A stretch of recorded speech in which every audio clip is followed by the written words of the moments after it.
জয়গুরু। আজকে আজ্ঞাচক্র সম্পর্কে বিস্তারিত আলোচনা করার চেষ্টা করব। আজ্ঞাচক্র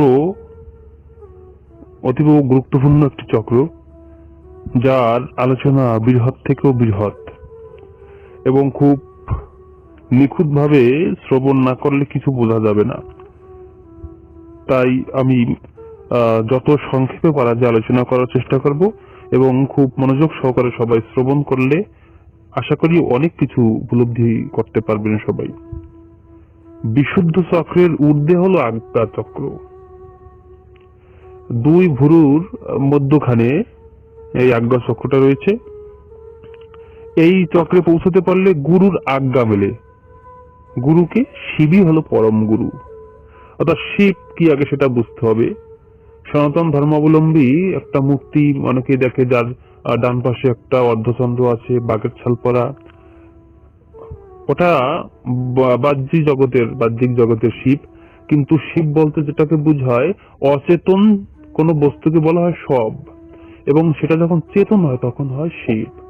তার মানে চেতন শক্তি, চৈতন্য শক্তি হলো শিব। তাই শিবই হলো পরম গুরু, অর্থাৎ চৈতন্য হলো পরম গুরু। ভুরু যুগলের মধ্যে এই চক্রের স্থান আমি আগেই বলেছি। এই পদ্মের রংটা হলো সাদা এবং এর মাত্র দুটি পাপড়ি রয়েছে। এই পদ্মের দুটি পাপড়ি রয়েছে। পাপড়ির উপরে শ্বেত বর্ণের দুটি অক্ষর আছে। এই অক্ষর দুটি হলো হং এবং খেও খায় অং। অর্থাৎ সংস্কৃতিতে আমরা যেটা উচ্চারণ করি কসং, যেমন লক্ষ, তদ্রূপ হং এবং সং বিরাজ করে।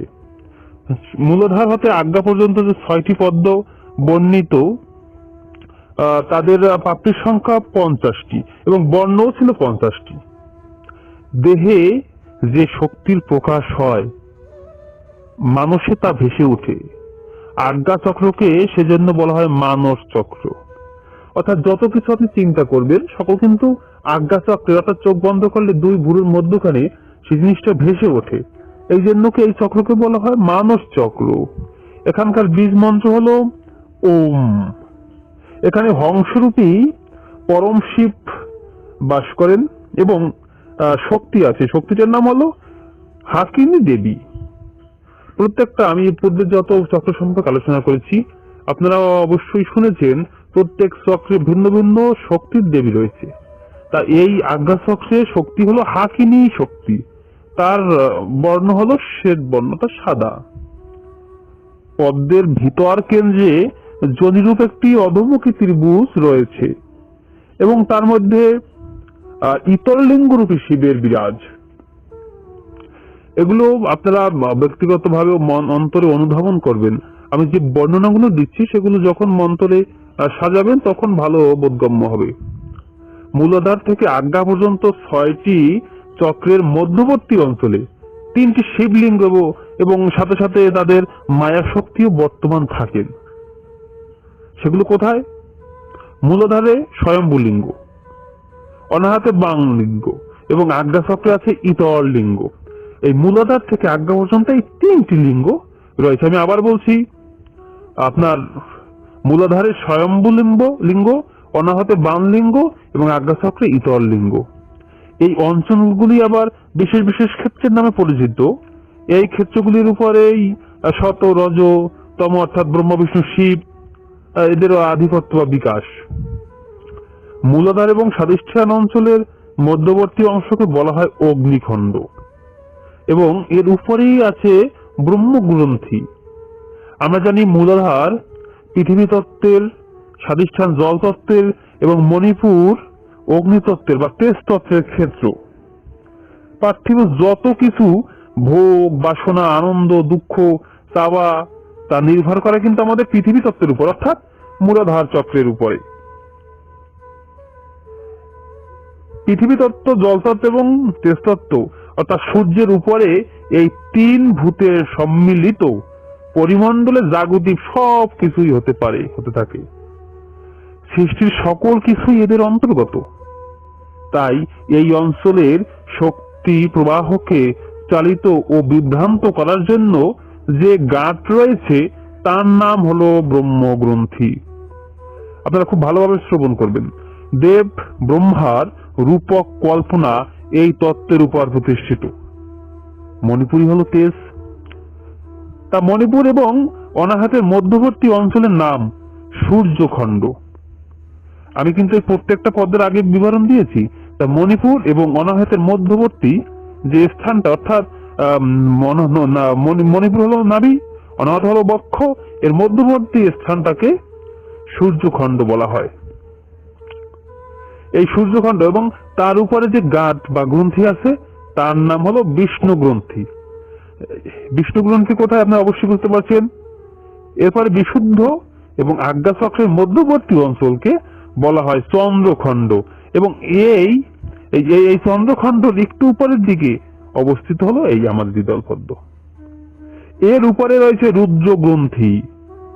যিনি সম্পূর্ণ সাধক হতে চান এবং সাধনায় সিদ্ধি লাভ করতে চান তাকে এই সব গ্রন্থির গাঁট, এই যে গাঁট মানে বন্ধন গুলো যেটাকে বলে, সেইগুলোকে আপনার ছিন্ন করে সামনের দিকে অগ্রসর হতে হবে, নচেত কিন্তু আপনি দিব্য দর্শন বা দিব্য জ্যোতি দর্শন করতে পারবেন না।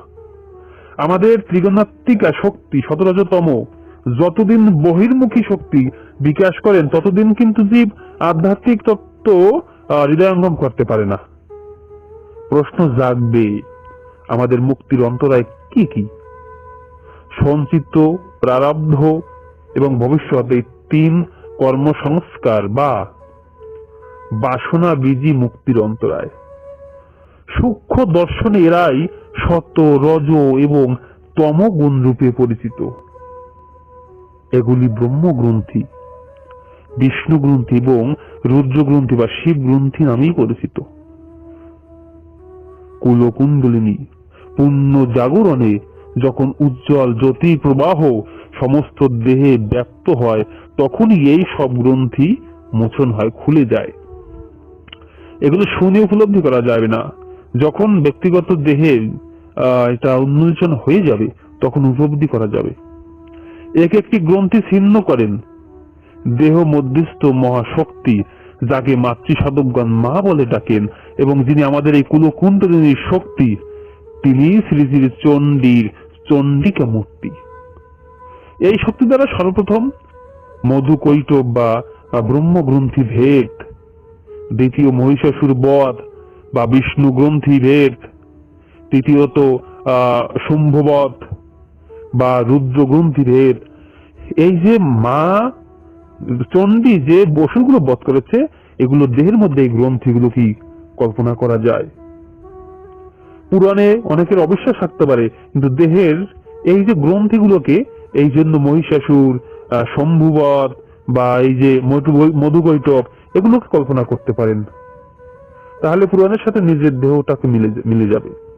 অন্তর্নিহিত মহাশক্তি দেহরূপ কর্ম প্রবৃত্তি বাসনা কামনার সংসারে অবতীর্ণ হয়ে সংগ্রাম করে এই সকল অসুর নিধন করেন বা গ্রন্থি সকল মোচন করেন।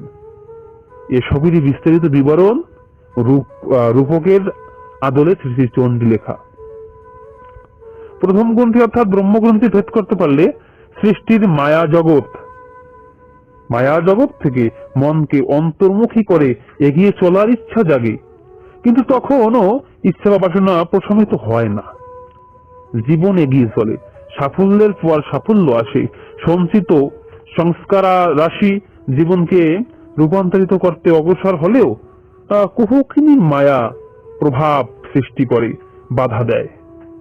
চক্রগুলিকে মহাসাধক শ্রী রাম ঠাকুর তাই যথার্থ নামকরণ করেছিলেন। এর নামকরণ করেছিলেন ষড়যন্ত্রকারী। এই ষড়যন্ত্রের শিকারে মুক্তির চেষ্টা কয়েক জন্ম পিছিয়ে যেতে পারে। তাই ঐকান্তিক চেষ্টা এবং অসীম ধৈর্য দরকার। শক্তি জাগরণে এবং তার বিস্তারে, এটাই হলো তন্ত্র। তন্ত্র অর্থে হলো বিস্তার। ব্রহ্মগ্রন্থির মায়া শক্তিকে বশ করতে পারলে সাধকের দ্বিতীয় পরীক্ষা দিতে হয়। এই দ্বিতীয় পরীক্ষা কি? তাহা হচ্ছে বিষ্ণু গ্রন্থি ভেদ। পূর্ব জন্মকৃত সংস্কার এবং ফল অনুযায়ী যে সমস্ত ভোগ প্রাপ্ত থাকে, সেই সব ভোগ এই সময় উপস্থিত হয়। সাধনের সঙ্গে সঙ্গে এই সব ভোগ সকল করে ফেলতে পারলে শীঘ্রই ভোগ সকলের বাঁধন থেকে সাধক মুক্তি হতে পারেন। লক্ষ লক্ষ জন্মের বিন্দু বিন্দু কর্মফলের ভোগ, আনন্দদায়ক বা দুঃখদায়ক যাই হোক না কেন, অনুমাত্রার ভোগ করে অন্তর্নিহিত শক্তি কুলকুণ্ডলিনীকে যদি প্রদান করা হয়, তবে এই চক্র ভেদ করাও সম্ভব। শ্রী শ্রী চণ্ডীর এই হচ্ছে মহিষাসুর বধ। রামায়ণ মহাকাব্যে সর্বরী শ্রীরামচন্দ্রের জন্য দীর্ঘকাল প্রতীক্ষার পর যখন তার দর্শন পেলেন, তখন তাকে কুল মানে বড়ই, যেটাকে বলি আমরা গেয় ভাষায়, সেই বড়ই খেতে দিয়েছিলেন এবং প্রতিটি কুল সুমিষ্ট কিনা তা অল্প অল্প করে চেখে পরীক্ষা করে তবেই দিয়েছিলেন। এই হচ্ছে অল্প মাত্রার ভোগ, এই হচ্ছে অল্প মাত্রায় ভোগ করে পরমাত্মাকে অর্পণ করা। বিষ্ণু গ্রন্থি ভেদে সাম্যের প্রতিষ্ঠা হয় এবং চরম বৈরাগ্য উপস্থিত হয়। তখন জীবের আর বাসনা থাকে না, লালসা থাকে না, তখন বৈরাগ্য ধর্ম শুরু হয়ে যায়। ব্রহ্মাণ্ডে ঐশ্বরিক ভোগেও তখন বিতৃষ্ণা আসে এবং শুরু হয় রুদ্র গ্রন্থি ভেদের সাধনা বা শ্রী শ্রী চণ্ডীর ভাষায় শুম্ভ বদের সাধনা।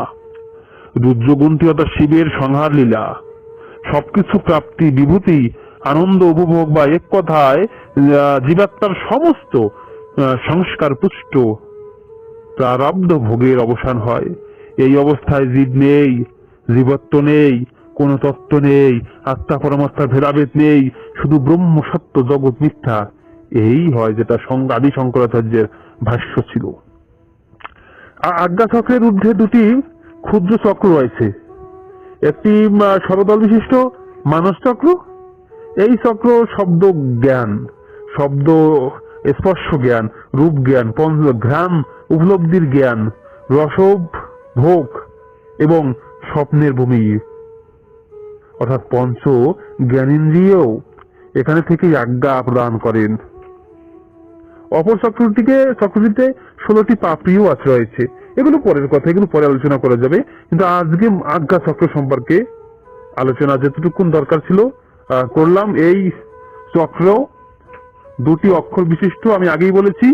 এইভাবে কল্পনা করে এই চক্রের ধ্যান করলে তার গুরু কৃপা লাভ হয় এবং গুরু তার বশীভূত হয় এবং তিনি সকল কিছু যা দেখতে চায় তাই দেখতে পারেন এবং তার আধ্যাত্মিক উন্নতি চরম শিখরে পৌঁছে যায়। এরপরে দুটি, যেটা আলোচনা শুরু করেছিলাম, দুটি উপচক্র রয়েছে, সেই সম্পর্কে আগামী ভিডিওতে আলোচনা করার চেষ্টা করব। আজকে যতটুকুন সম্ভব হলো আজ্ঞা চক্র সম্পর্কে আলোচনা করলাম। আপনারা যদি বারবার এই আলোচনাটা শুনেন তবে উপলব্ধি করবেন, একবার শুনলেই বোঝা যাবে না। বারবার কি বলে ওটাকে পুশ করে করে শুনলে পরে আপনারা উপলব্ধি করতে পারবেন। আজকে এ পর্যন্ত, সবাই ভালো থাকবেন। জয় গুরু।